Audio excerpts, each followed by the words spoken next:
Assalamualaikum warahmatullahi wabarakatuh. Innal hamdalillah nahmaduhu wa nasta'inuhu wa nastaghfiruh wa na'udzu billahi min shururi anfusina wa min sayyiati a'malina.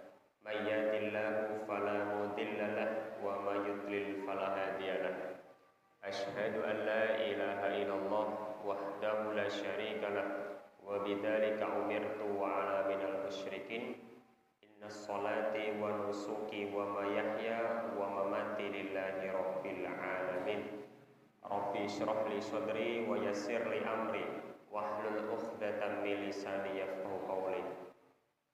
Yang saya hormati Bapak Wakil Rektor Unimus Mas Musa, Bapak Kepala Sekolah Mas Gulam, dan para jamaah sholat maghrib kaum muslimin wal muslimat rahimakumullah. Semoga Allah senantiasa memberikan rahmat, umur panjang, kesehatan, rezeki yang lancar kepada Bapak Ibu sekalian. Allahumma amin. Mohon maaf tadi saya agak terlambat karena kebablasan, Pak. Karena baru pertama kali kesini. Dan hari ini yang sebenarnya menjadi pemateri Mas Ridho, tapi karena beliau ada hal maka digantikan saya. Semoga tidak mengurangi semangat Bapak Ibu dalam menuntut ilmu dan mengaji pada maghrib. Yang pertama dan yang paling utama, marilah kita senantiasa memanjatkan rasa syukur kepada Allah Subhanahu wa taala, karena di waktu malam hari ini, sore menjelang malam, di waktu yang mulia, yaitu setelah sholat maghrib, kita masih disempatkan oleh Allah berjumpa di dalam majelis ilmu, berjumpa di dalam kegiatan rutin. Semoga ini menjadi amal kebaikan bagi Bapak Ibu sekalian. Kedua, sholawat serta salam tidak lupa kita haturkan kepada baginda Nabi Agung Muhammad Sallallahu Alaihi Wasallam, Nabi yang membawa risalah Islam, sehingga hari ini kita dapat mengenal agama Islam dengan baik. Maka Nabi itu, Bapak Ibu sekalian, disampaikan dalam firman, A'udzubillahi minasyaitonirrajim, Inna arsalnaka illa rahmatan lil alamin. Tidaklah Nabi Muhammad diutus Allah di dunia ini untuk menjadi rahmat bagi seluruh alam. Rahmat itu tidak hanya kepada umat Islam, tetapi juga umat selain Islam. Ketika mereka memang hatinya belum tergerak untuk dapat menjalankan ibadah agama Islam, maka bukan berarti tidak mendapatkan rahmat, tetapi memang Allah belum membukakan hidayah kepadanya. Kemudian selain daripada itu, Nabi juga berfirman, Innamal bu'ithtu li utammima makarimal akhlak. Tidaklah Nabi diutus oleh Allah di dunia untuk menyempurnakan akhlak. Karena apa, Bapak Ibu sekalian? Karena pada zaman dulu orang Arab itu adalah orang yang sulit diatur, orang yang angel dikandani, Pak. Sulit dikandani, kemudian dia berkele, kemudian dia juga selalu tidak menghargai perempuan. Maka dulu perempuan itu di zaman Rasul hanya dijadikan sebagai barang gadai. Selain barang gadai juga hanya dijadikan sebagai barang bisa diturunkan. Misal saya punya istri, kemudian punya anak laki-laki. Ketika saya sudah wafat misalnya, istri saya ini bisa digauli oleh anak saya. Bisa digauli, betapa menjijikkan waktu itu. Bisa ditukar dengan barang, bisa digadaikan ketika kalah berperang. Maka Nabi, Bapak Ibu sekalian, kenapa Nabi itu istrinya 13? Bukan karena Nabi itu suka poligami, boten. Karena Nabi itu menghargai para sahabat yang kalah di medan perang. Daripada istrinya itu digadaikan, istrinya ditukar dengan barang, maka Nabi hormati para sahabat dengan menikahi para istrinya. Begitu ceritanya. Nah, kemudian pada malam hari ini, itu sebagai pembukaan, saya ingin membawakan tema. Ini nanti introspeksi diri sendiri, Bapak Ibu sekalian. Semoga kita masuk ke dalam tema ini, yaitu 7 golongan yang mendapatkan naungan pada hari kiamat. Naungan itu artinya perlindungan. Perlindungan itu bisa diartikan juga tanpa hisab. Masuk surga tanpa hisab itu dinaungi. Ini sesuai dengan hadis Sahih Bukhari nomor hadis ke-100 1334. Saya bacakan. Hadatsana Musaddatun, diceritakan dari Musaddad. Kemudian hadatsana Yahya an Ubaidillah. Kemudian diceritakan kembali kepada Yahya bin Ubaidillah. Qala, dia berkata, hadatsani, aku juga diceritani. Dari siapa?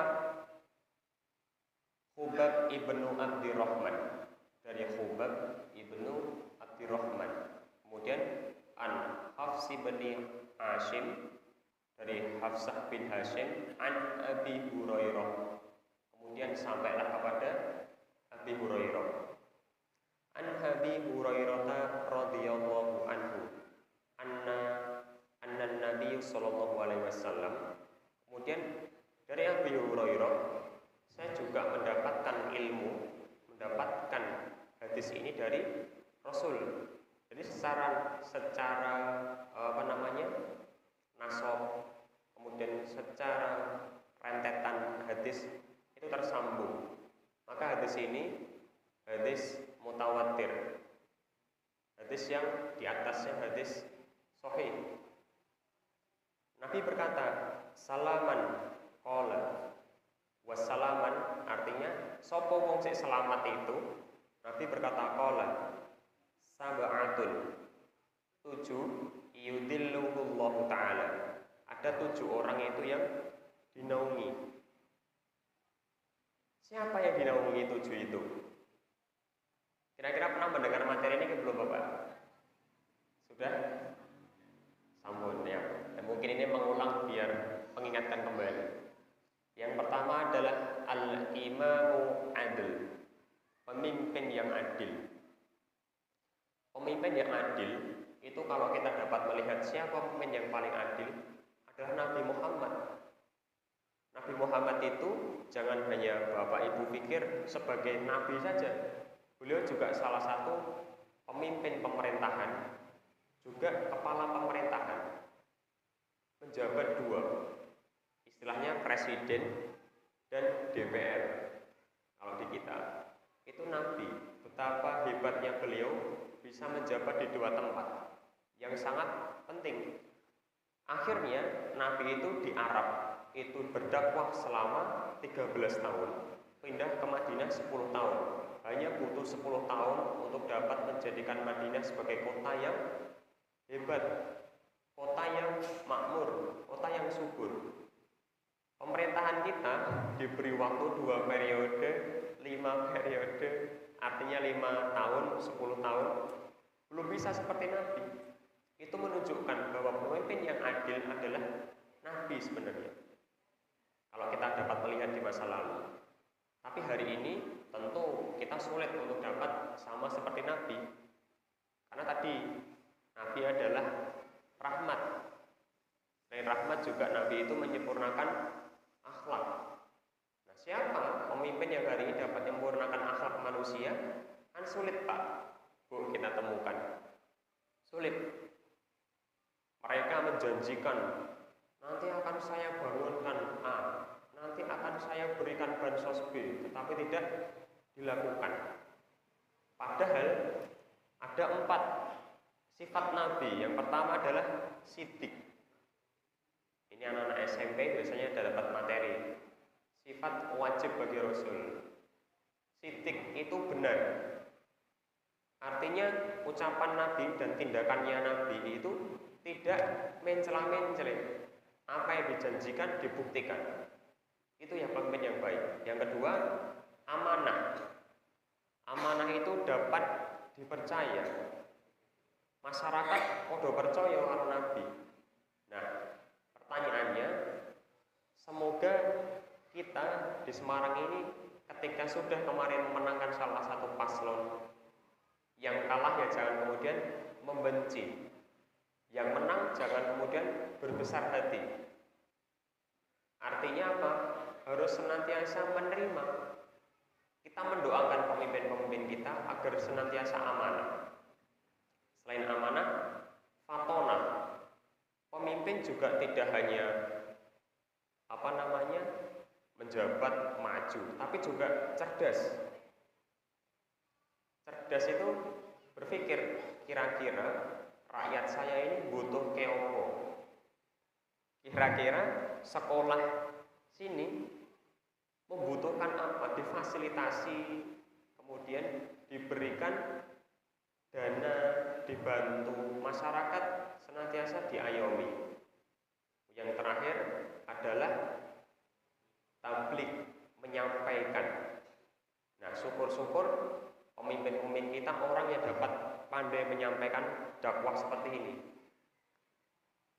Tidak hanya pintar ngomong tok, ceplos-ceplos, tapi di dalam tindakan sehari-hari kurang baik. Kita sering menemukan kasus di mana-mana, Bapak Ibu sekalian.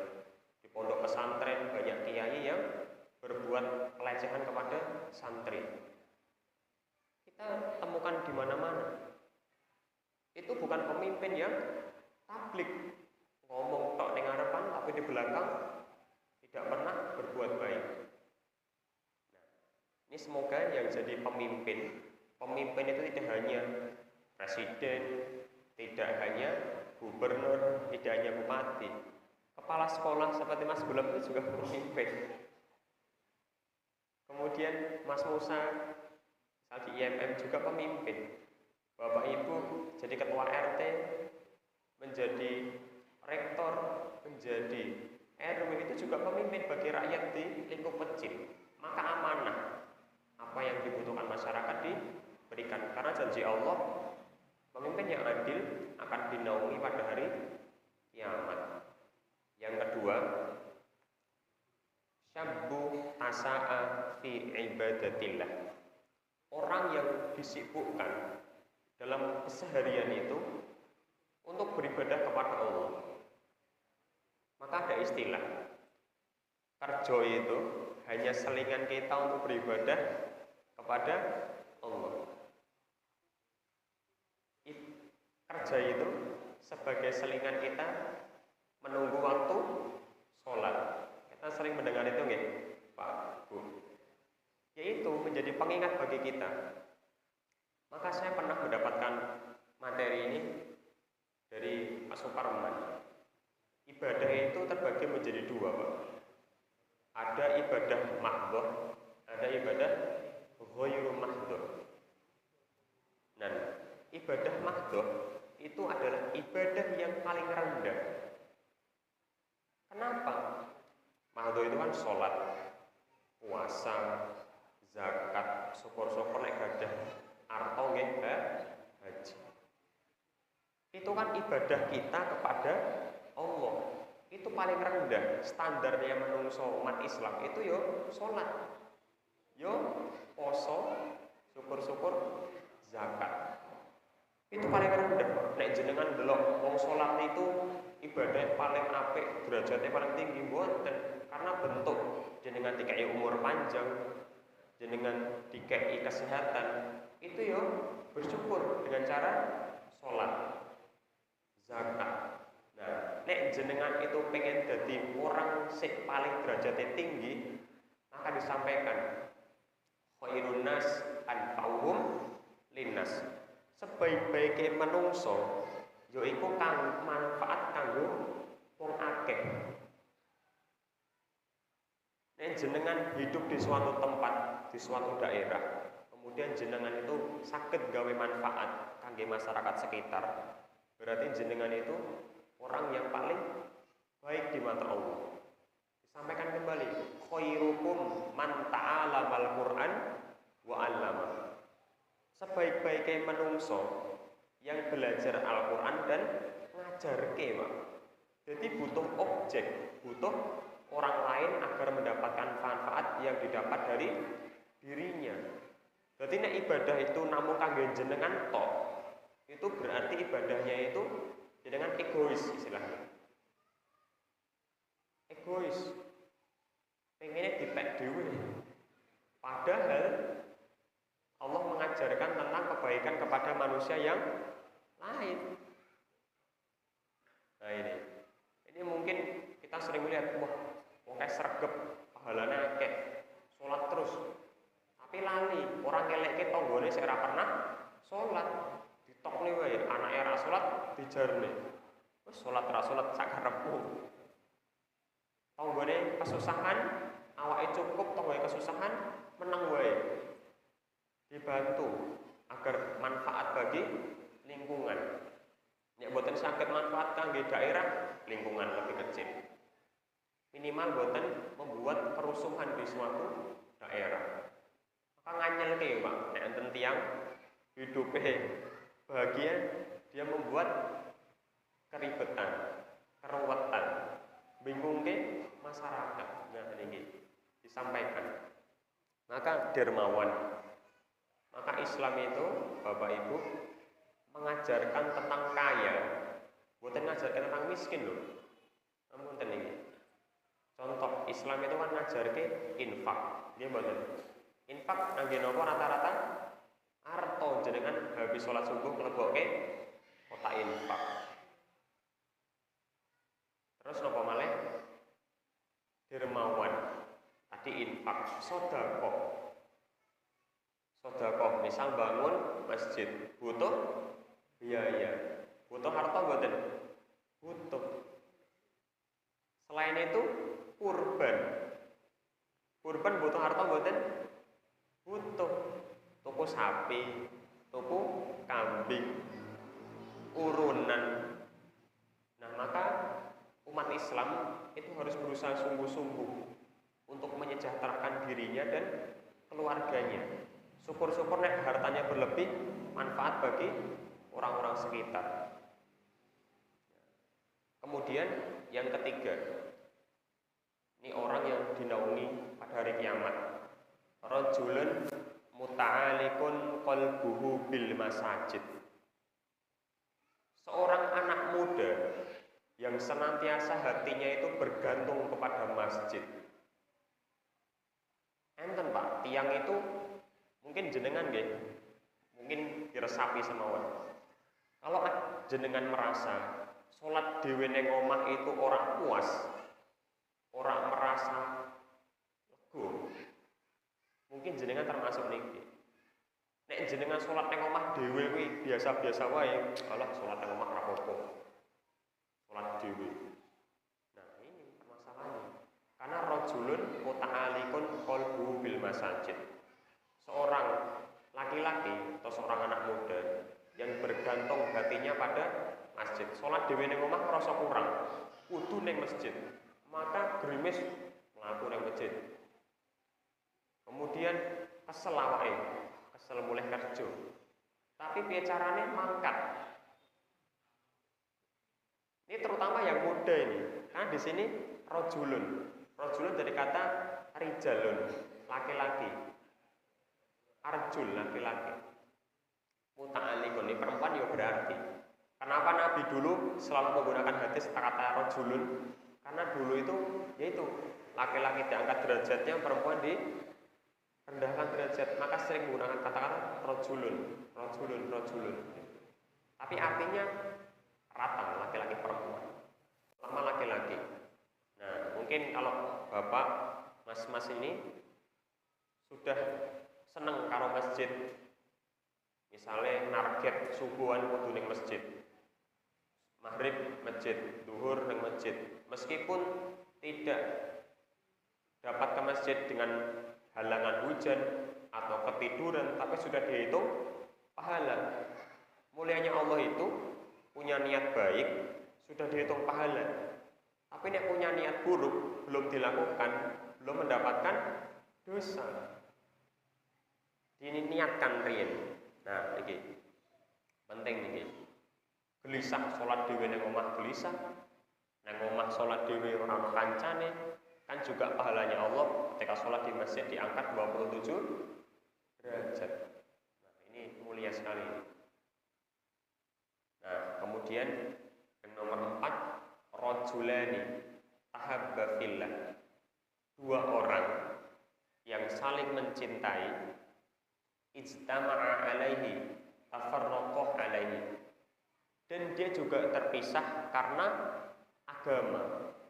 Artinya ngeten, Pak. Dua orang itu bisa berarti laki-laki dengan laki-laki. Artinya mungkin jenengan punya sahabat yang dekat sering membantu, tidak punya uang dibantu. Ada bisa diartikan juga suami istri. Dua orang yang sudah akad nikah halal, bisa juga perempuan dengan perempuan. Nah, itu ketika ada dua orang yang saling mencintai karena Allah, artinya selalu mengingatkan kepada kebaikan, selalu mengajak kepada amar ma'ruf. Artinya ketika suami pengen ibadah kurban, istri mendukung. Yo mas, rapopo jenengan melu kurban, didukung. Ketika temen tidak punya uang, aku pengen sedekah tapi duitku kurang, dibantu sih. Pengen damel rumah, ora cukup, dibantu. Nah, itu dua orang yang saling mencintai karena Allah, bukan yang wong loro ngomben-ngomben. Wah, aduh Pak, nek saya surga aduh. Nah, artinya begitu. Maka dulu Pak, ada sebuah kisah. Nabi itu tidak semuanya mendapatkan suami, mendapatkan istri yang solehah. Contoh, yang mendapatkan dua suami istri yang saling mendukung itu cuman Nabi Muhammad. Ketika mendapatkan istri Siti Khadijah. Siti Khadijah itu kan saudagar kaya raya di Arab. Ketika Nabi Muhammad berdakwah, hartanya disumbangkan kepada suaminya untuk berdakwah.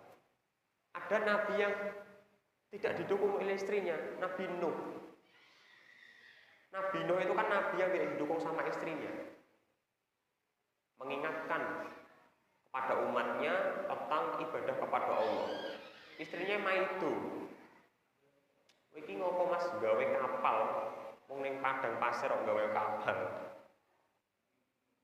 Karena Nabi Nuh sudah mendapatkan lewat mimpi perintah dari Allah membuat kapal karena akan ada banjir bandang, tsunami. Di Aceh, Pak.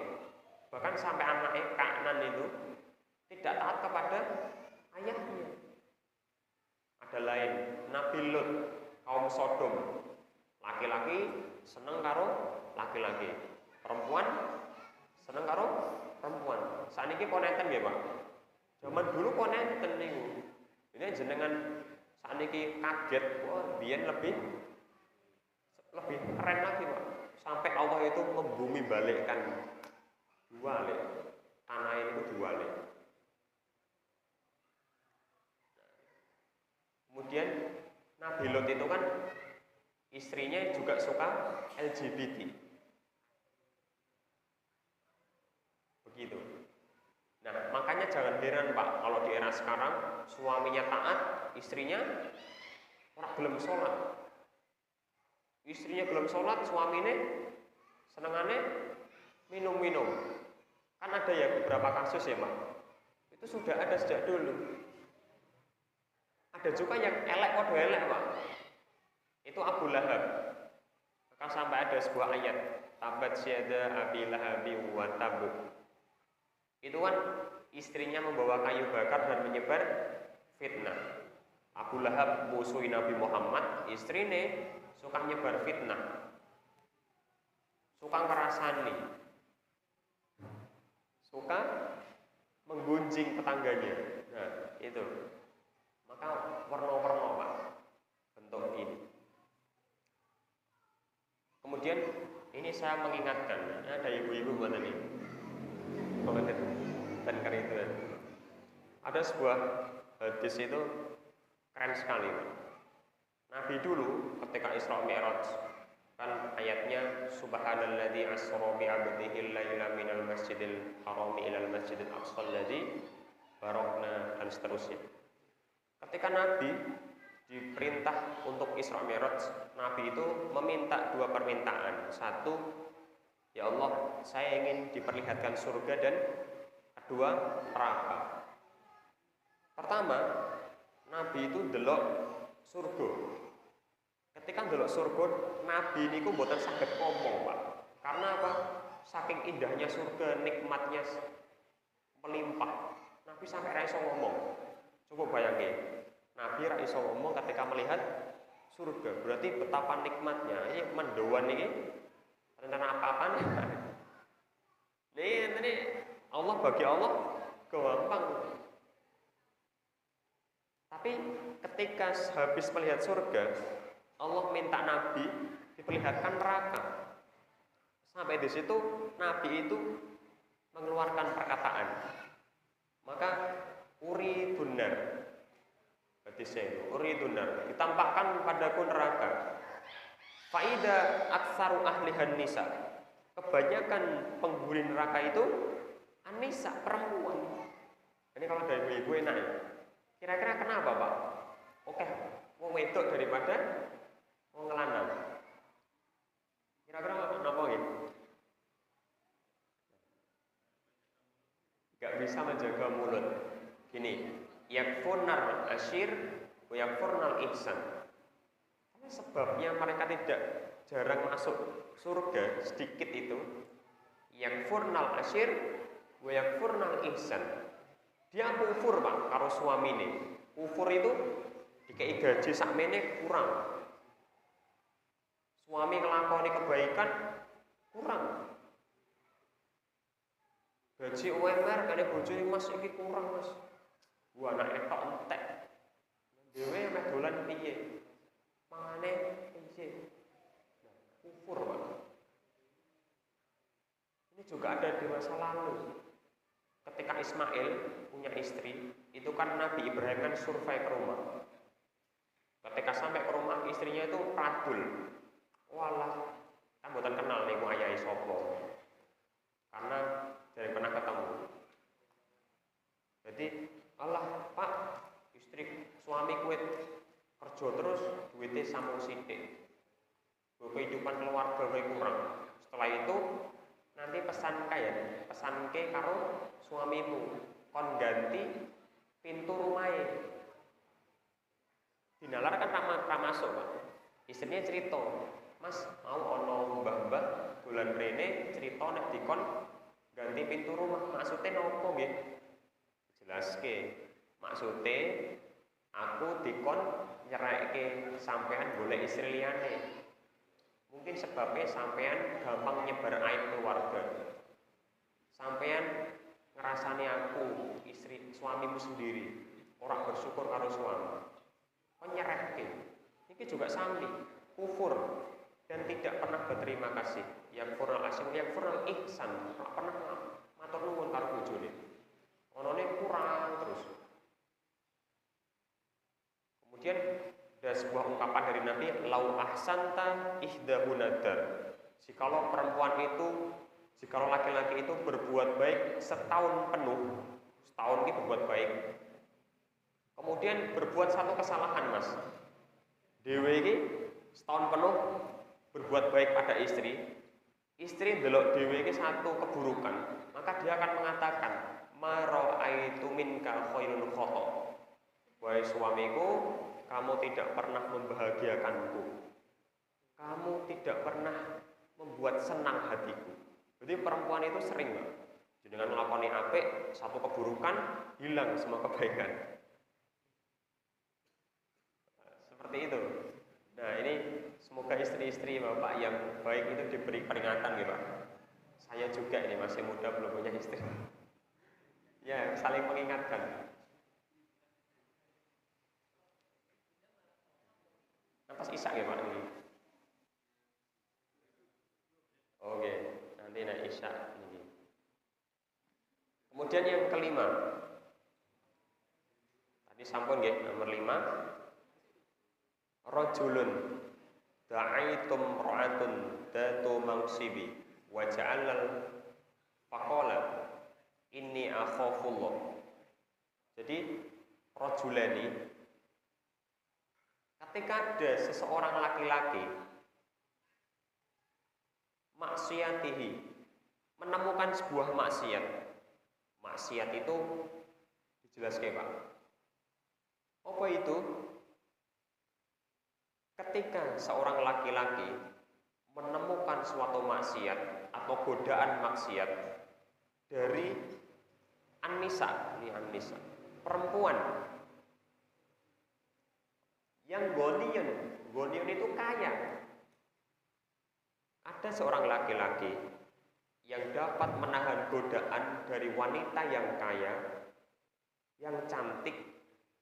Kemudian laki-laki itu mengatakan, ini akhafullah, aku takut kepada Allah. Ini sebuah kisah gini Pak, digampangannya ngeten. Ono wong laki-laki digoda perempuan untuk diajak berbuat maksiat. Kemudian laki-laki ini berkata, ini akhafullah, aku takut kepada Allah. Ini seperti kasusnya Nabi Yusuf sama Zulaikha. Itu kan Nabi Yusuf difitnah ketika Zulaikha menarik bajunya sampai robek belakang. Itu kan dikira Yusuf itu ingin memperkosa Zulaikha. Aslinya padahal boten. Zulaikha yang justru memperdaya Yusuf, Nabi Yusuf ini. Nah, kalau jenengan Pak, maka ini sering sekali perselingkuhan terjadi itu karena hasrat laki-laki tidak ditahan.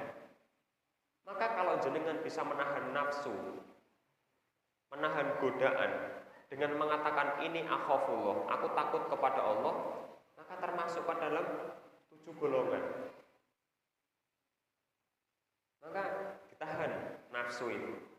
Maka disampaikan Nabi, orang yang paling kuat itu bukanlah dia yang berbadan besar, bukan dia yang berotot kuat, tetapi yang baik dan yang paling kuat adalah dia yang dapat menahan hawa nafsunya.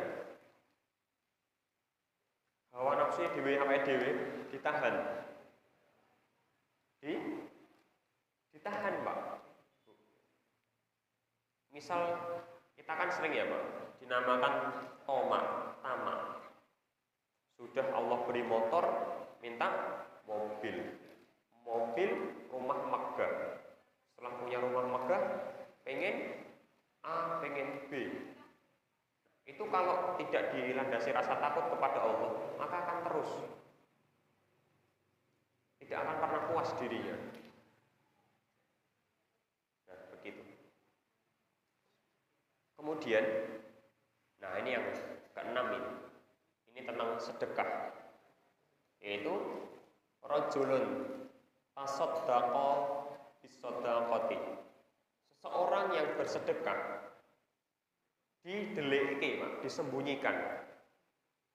Ben wong liya ora ngerti jumlah uang yang jenengan sedekahkan itu atau jenengan infakkan itu berapa.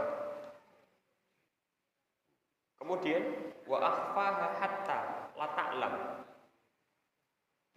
Ditambah dengan tangan kiri ini tidak mengetahui. Artinya bukan begini. Artinya piye carane tangan kiri itu maksudnya orang lain tidak mengetahui besaran infak yang kita berikan untuk kegiatan kebaikan.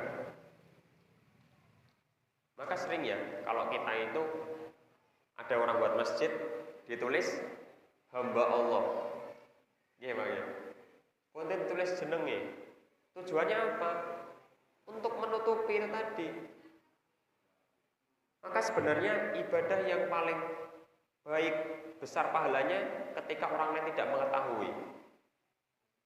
Termasuk niki Pak, nek jenengan itu pengen doane cepat dikabulkan. Misal jenengan doa jarang dikabulkan. Coba jenengan itu berdoa untuk orang lain.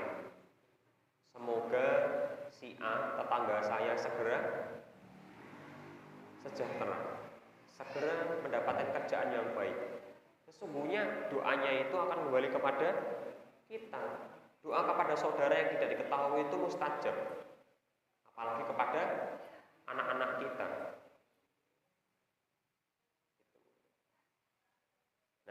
kemudian shimaluhu tayung fiku yaminuhu. Dan kemudian ketika berinfak dengan hati yang lapang.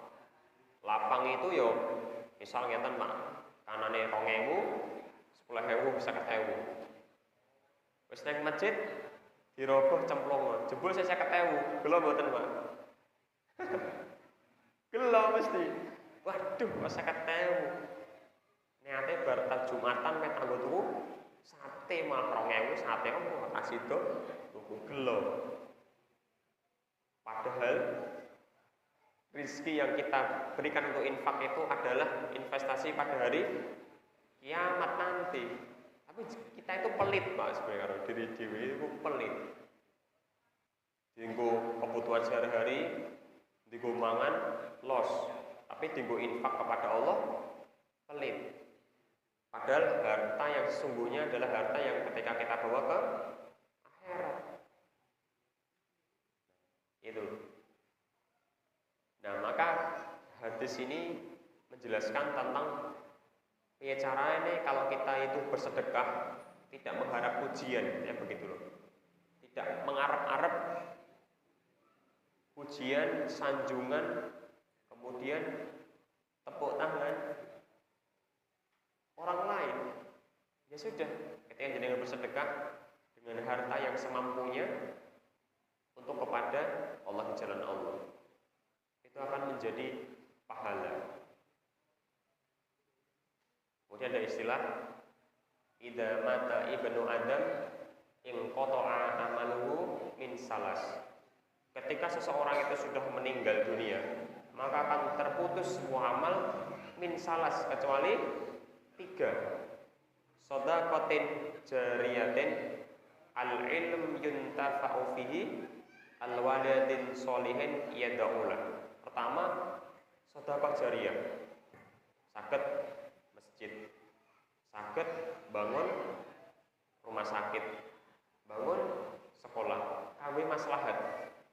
Maka ketika bangunan itu dipakai untuk kegiatan-kegiatan yang positif, maka jenengan meskipun sudah wafat akan diberikan pahala yang mengalir, diringankan hisab-e, Pak. Yang kedua, al-ilm yuntafa'u fihi, ilmu yang bermanfaat. Jadi nek jenengan itu punya ilmu meskipun sedikit disampaikan. Karena tadi khairunas anfa'uhum linnas, sebaik-baiknya manusia yang bermanfaat bagi orang lain.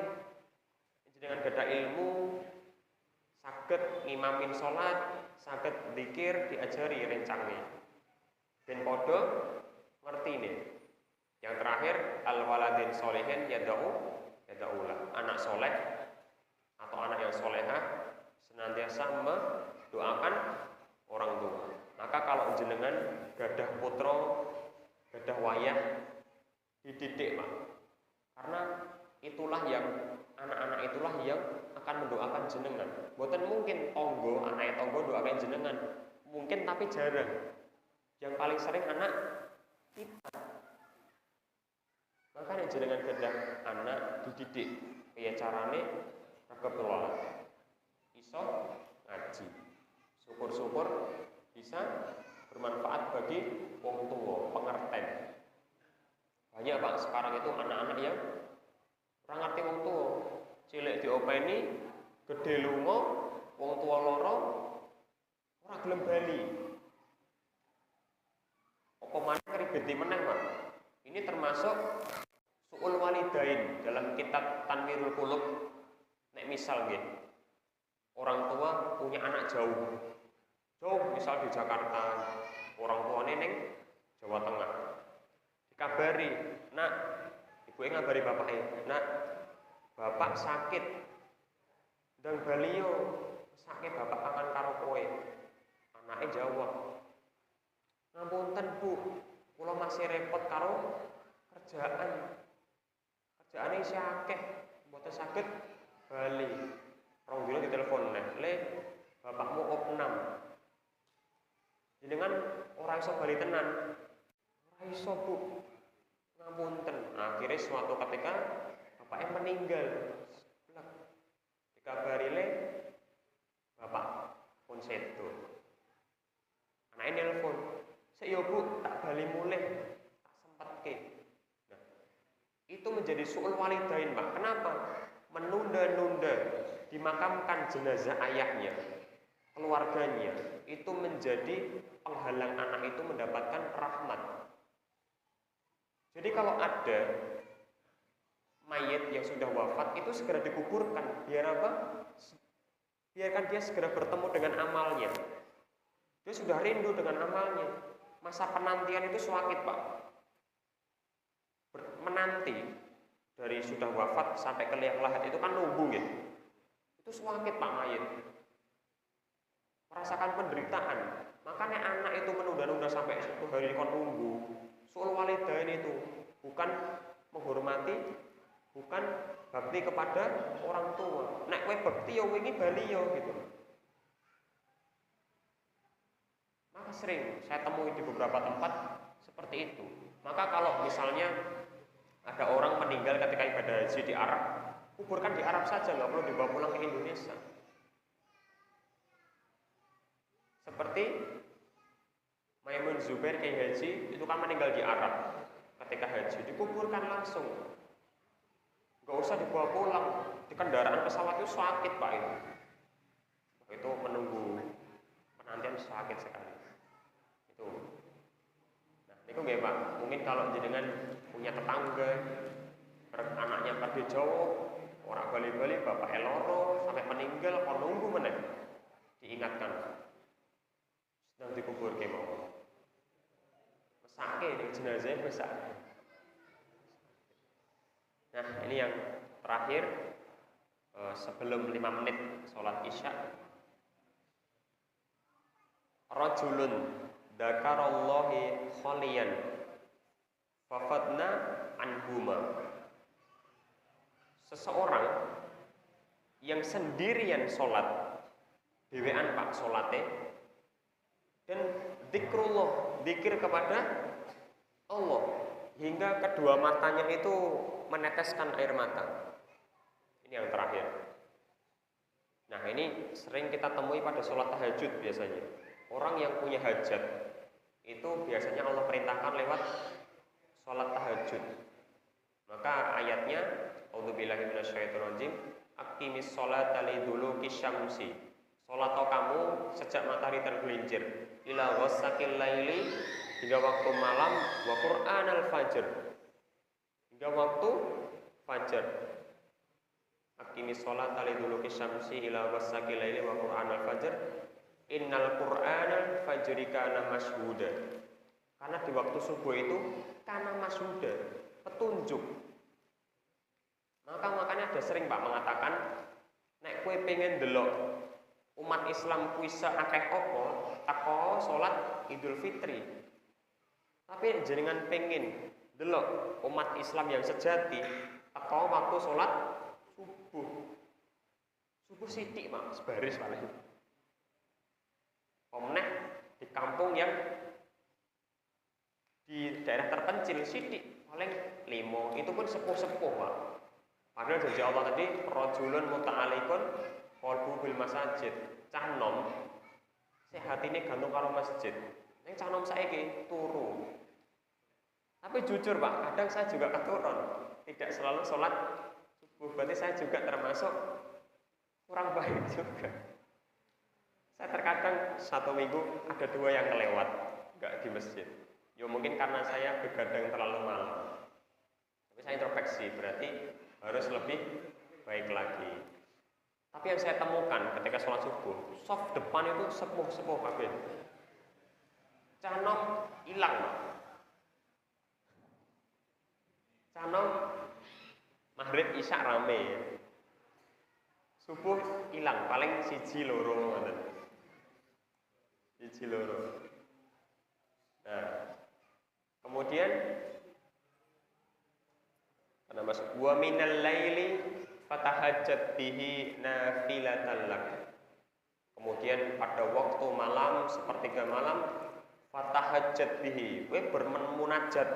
Kata-katanya fatahajjat, Pak, bukan tahajud. Fatahajjat, jenengan punya hajat. Hajat itu kan kepentingan nggih. Aku duwe hajat iki, engko siang meh Nanti pagi ahad pagi. Keinginan hajat itu.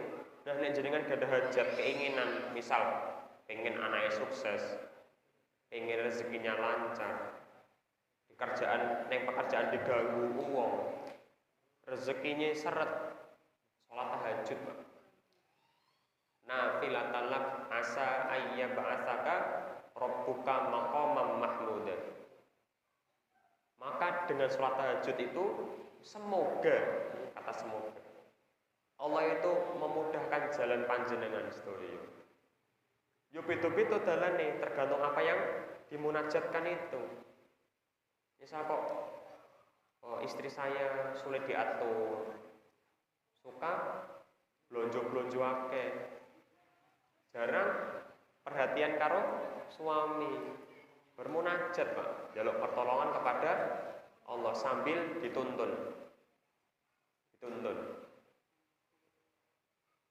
Karena Nabi Adam itu kenapa diturunkan di dunia, itu juga karena terlalu cinta perempuan berlebihan.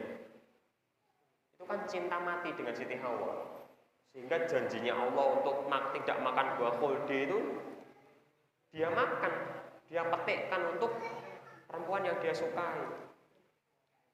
Maka kalau sering ya Pak, laki-laki korupsi itu kan didukung oleh istrinya. Ya Mas, korupsi rapopo, butuh. Tapi nek istri itu solehah, boten Mas, ampun, ora apik. Rezekinya boten halal. Iki digo makan anak bojo lho Mas. Apa ora mesake mbok makani barang sik haram. Engko ngakibatke anakmu ora iso diatur, brengkele, kon salat angel, ora berkah uripe, mikir, oh iya ya Bu. Pas itu. Ngoten niku Pak. Nah, ini semoga menjadi pengingat bagi kita untuk senantiasa menjadi orang yang baik, menjadi orang yang soleh Pak, menjadi orang yang bermanfaat. Semoga yang sedikit ini dapat memberikan kemanfaatan bagi panjenengan sedaya, mengingatkan kembali ternyata 7 golongan ini apakah saya sudah masuk di salah satunya atau belum sama sekali. Nek belum, berarti introspeksi. Piye carane diri kita ini berusaha menjadi manusia yang baik, berakhlak. Wong itu nek duwe akhlak, nek duwe malu, itu mesti imane apik, Pak. Maka al-haya'u minal iman. Malu itu sebagian dari iman. Maling malu, Pak. Meh nyuri ngene tanggane isin, ora sido. Ameh ning ora ning masjid isin karo tanggane, do ning masjid kabeh ora ning masjid isin, mangkat. Maka malu itu sebagian dari iman. Duwe isin itu, Pak. Karena wong cara duwe isin belas. Ya enten. Wis tanggane ora melu rapat cokne. Ana arisan ora mangkat. Ana wong duwe gawe ora ndek isin ora teko. Dan lain sebagainya. Mungkin ini Pak, karena sudah isya dapat bermanfaat bagi jenengan. Kurang lebihnya saya mohon maaf. Saya juga sedang belajar. Saya lebih muda dari panjenengan, bukan berarti saya menggurui ya Pak. Karena saya punya sedikit ilmu, mungkin Bapak juga punya ilmu yang lain. Di suatu kesempatan semoga dapat bertukar. Saya yang tidak paham menjadi paham, maka majelis seperti ini penting untuk meningkatkan ilmu kita yang sudah mendapatkan, diingatkan kembali. Terima kasih. Billahi fisabilil haq fastabiqul khairat. Wassalamualaikum warahmatullahi wabarakatuh.